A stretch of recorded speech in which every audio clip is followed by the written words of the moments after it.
다 찾으셨으면 제가 한 절 여러분이 한 절 읽으신 후에 마지막 절은 함께 읽도록 하겠습니다.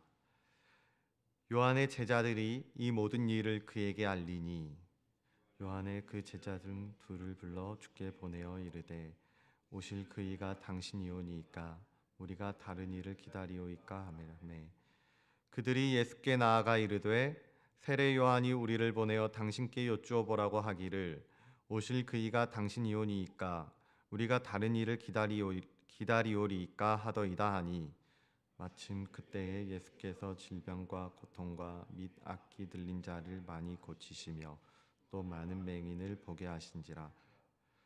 예수께서 대답하여 이르시되 너희가 가서 보고 들은 것을 요한에게 알리되 맹인이 보며 못 걷는 사람이 걸으며 나병 환자가 깨끗함을 받으며 귀목은 사람이 들으며 죽은 자가 살아나며 가난한 자에게 복음이 전파된다 하라. 함께 읽습니다.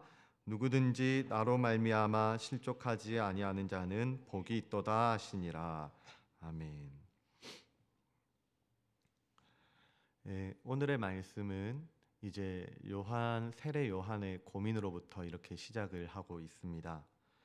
요한은 누가복음 3장 19절로 20절에서 확인을 했었던 것처럼 헤롯에 대한 악행을 들춰냈다는 이유로 감옥에 수감이 되어 있습니다.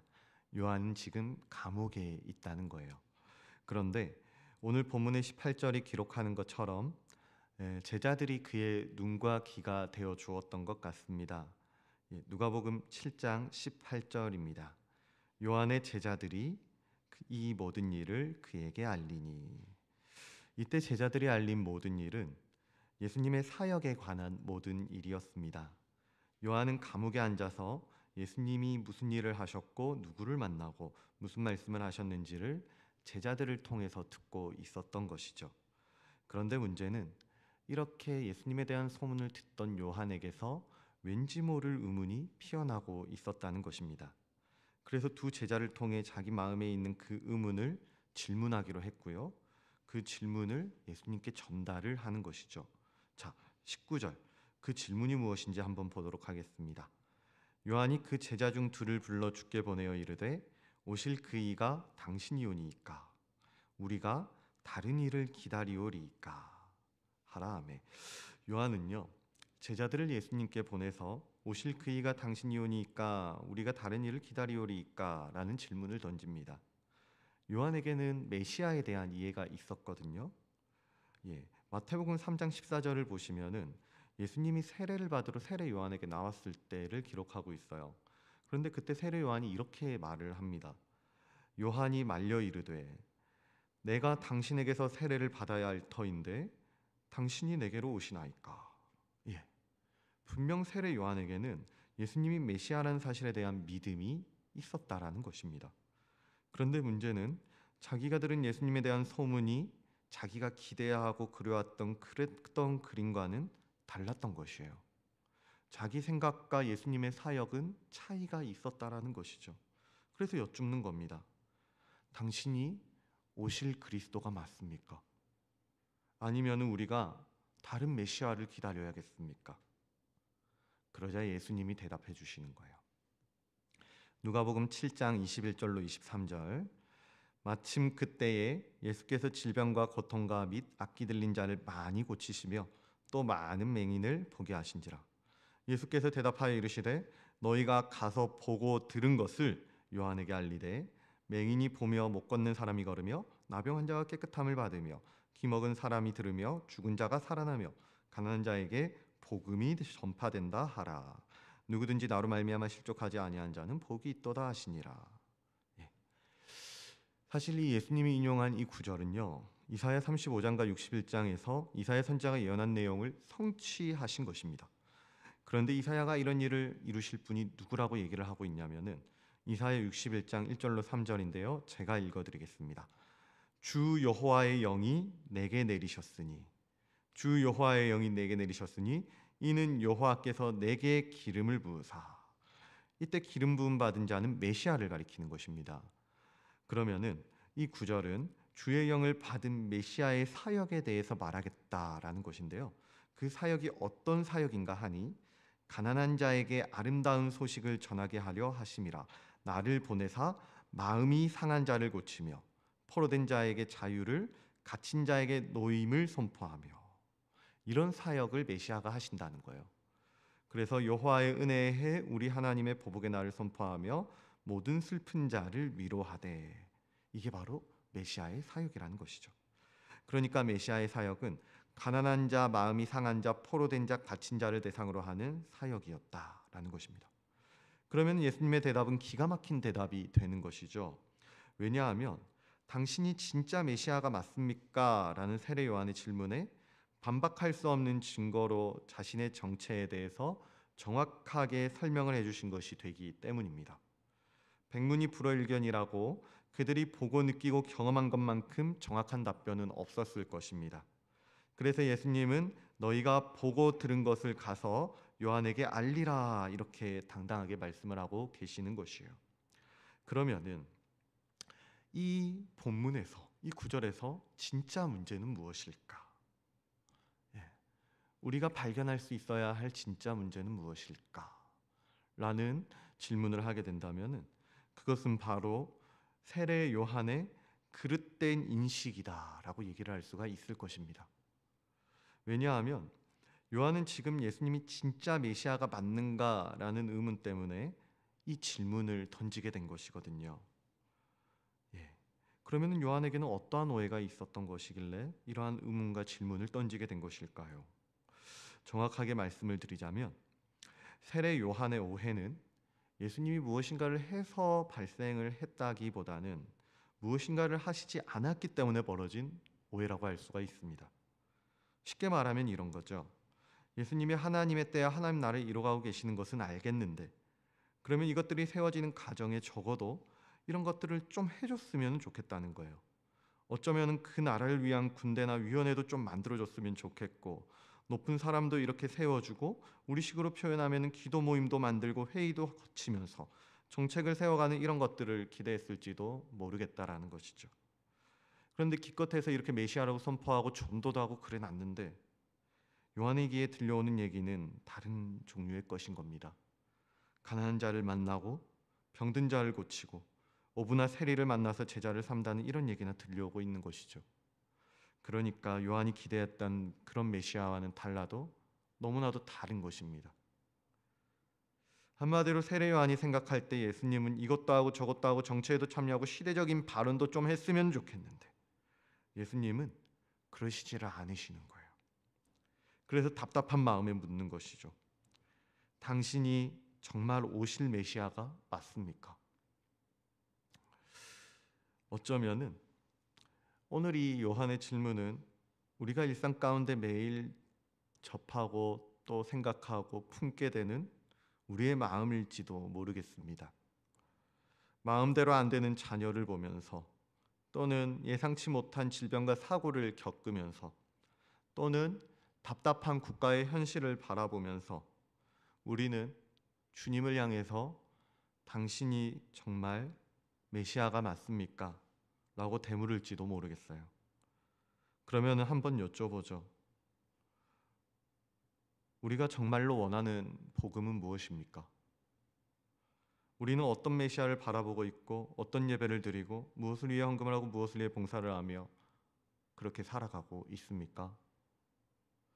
우리 신앙의 진짜 목적은 무엇입니까?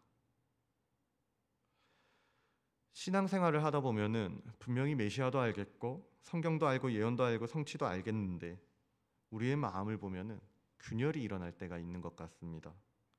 그래서 마귀는 그 틈을 놓치지 않고 우리를 더 깊은 의심과 오해 속으로 끌어당길지도 모르겠어요. 그러나 이러한 때 우리는 반드시 점검할 수 있어야 합니다. 나는 오늘 어떤 메시아를 바라보며 살아가고 있는가?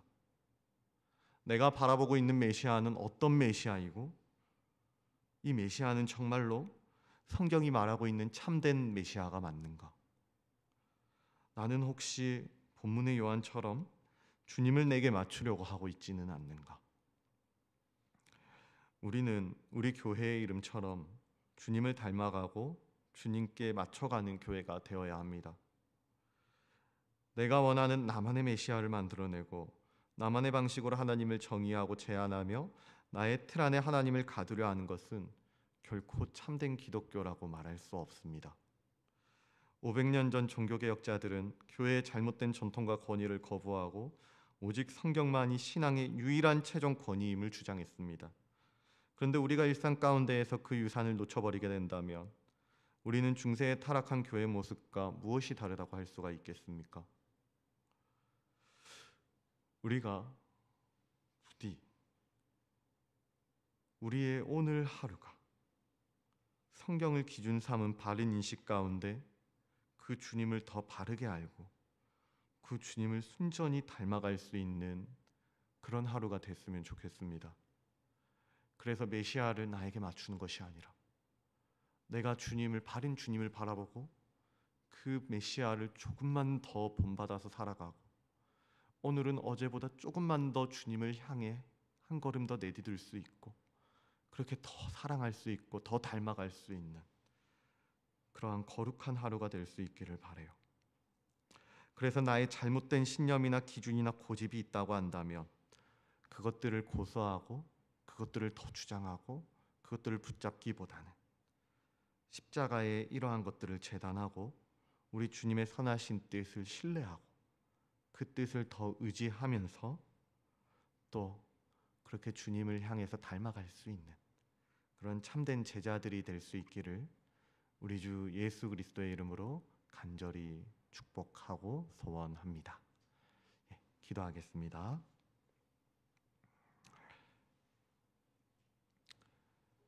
사랑과 은혜가 충만하신 하나님 감사합니다. 오늘은 성경 말씀을 통해 주신 교훈과 같이 주님을 내게 맞추는 것이 아니라 나를 주님께 맞추고 내가 주님을 닮아갈 수 있는 하루가 되기를 바랍니다.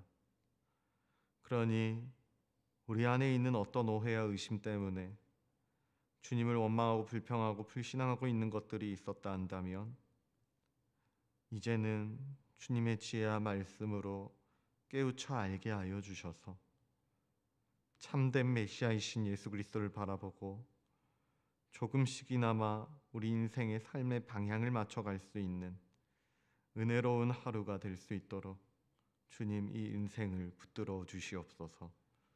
그래서 오늘은 어제보다 조금만 더 예수를 닮아가고 조금은 더 예수께 나아갈 수 있는 거룩한 제자들이 되게 하여 주시옵소서.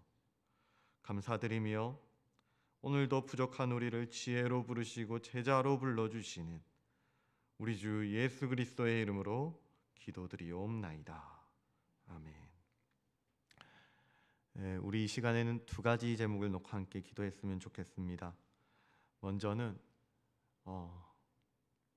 우리가 오해하고 있는 것들이 있었다 한다면 그래서 어쩌면은 원망하고 불평하고 불신앙적인 태도로 또는 그렇지 않았다 하더라도 주님을 더 적극적으로 신뢰하고 의지하고 기뻐하지 못했던 것들이 있다고 한다면 이렇게 한번 기도해 보죠. 주님, 나의 연약함을 주님이 아시오니 주님 이 종의 연약함을 긍휼히 여겨 주시옵소서. 그래서 주님의 말씀으로 깨닫게 하여 주시고 주님을 내게 맞추는 것이 아니라 내가 주님께로 맞춰지고 내가 주님께로 나아가는 진짜로 성장하는 하루가 되게 하여 주시옵소서. 주님을 더욱 닮아가는 하루 되게 하여 주시옵소서. 그리고 우리 개강을 앞둔 학생들과 교회를 위해 기도했으면 좋겠습니다. 새로운 사람을 만나고 새로운 것을 시작하는 것에는 늘 설렘과 걱정, 두려움이라는 감정들이 동반되는 것 같습니다.